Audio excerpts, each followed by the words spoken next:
Perkenalkan, nama saya Aca Pratama Atmaja, mahasiswa PGSD angkatan 2021. Di sini saya akan menampilkan video pembelajaran. Pendekatan pembelajaran dan metode pembelajaran. Apa itu pendekatan pembelajaran? Pendekatan pembelajaran dapat diartikan sebagai titik tolak atau sudut pandang kita terhadap proses pembelajaran yang merujuk pada pandangan tentang terjadinya suatu proses yang sifatnya masih sangat umum, di dalamnya mewadahi, menginspirasi, menguatkan, dan melatari metode pembelajaran dengan cakupan teoritis tertentu. Kemudian, apa itu pendekatan pembelajaran menurut ahli? Menurut Gulo, pendekatan pembelajaran merupakan sudut pandang untuk mengundang seluruh masalah pada kegiatan belajar mengajar. Dengan begitu, bisa diketahui cara berpikir dan sikap seorang pendidik untuk menyelesaikan persoalan ketika menghadapi kegiatan pembelajaran. Menurut Sanjaya, pendekatan pembelajaran adalah titik tolak sudut pandang terhadap proses pembelajaran.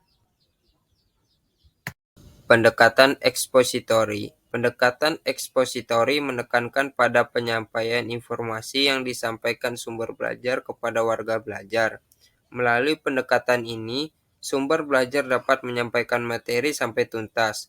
Pendekatan ekspositori lebih tepat digunakan apabila jenis bahan ajar yang bersifat informatif, yaitu berupa konsep-konsep dan prinsip dasar yang perlu dipahami warga belajar secara pasti.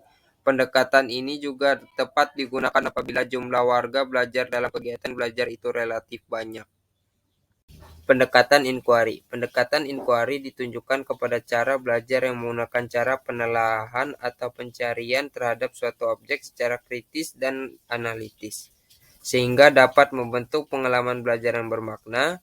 Warga belajar dituntut untuk dapat mengungkapkan sejumlah pertanyaan secara sistematis terhadap objek yang dipelajarinya, sehingga ia dapat mengambil kesimpulan dari hasil informasi yang diperolehnya. Peran sumber belajar dalam penggunaan pendekatan inquiry ini adalah sebagai pembimbing atau fasilitator yang dapat mengarahkan warga belajar dalam kegiatan pembelajaran secara efektif dan efisien. Baiklah, marilah kita melanjutkan ke materi berikutnya. Baiklah, kita sampai ke pembahasan metode pembelajaran. Metode pembelajaran.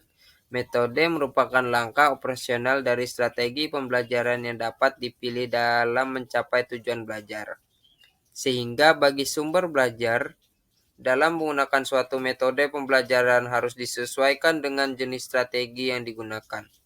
Ketetapan penggunaan suatu metode akan menunjukkan fungsionalnya dalam strategi kegiatan pembelajaran.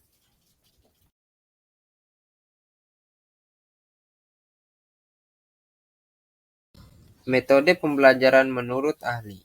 Menurut Idris dan Barizi, metode pembelajaran merupakan cara guru mengorganisasikan pembelajaran dan cara murid belajar.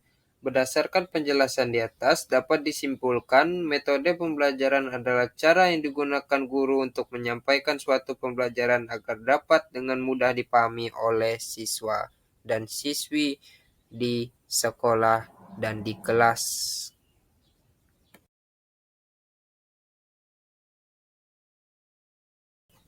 Jenis-jenis metode pembelajaran. Yang pertama adalah metode pembelajaran konvensional. Metode pembelajaran konvensional yang kerap disebut juga metode ceramah adalah metode ini diterapkan dengan cara berceramah atau menyampaikan informasi secara lisan kepada siswa. Metode ini merupakan metode yang paling praktis dan ekonomis, tidak membutuhkan banyak alat bantu.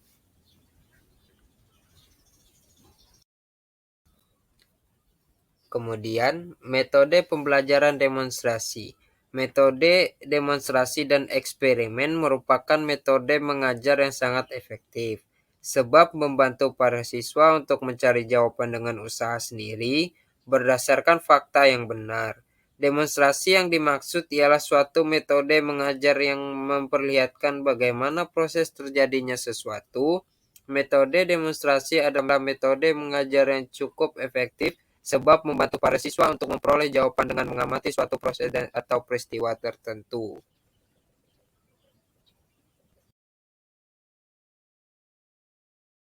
Metode pembelajaran diskusi. Metode diskusi merupakan metode pengajaran yang erat hubungannya dengan belajar pemecahan masalah.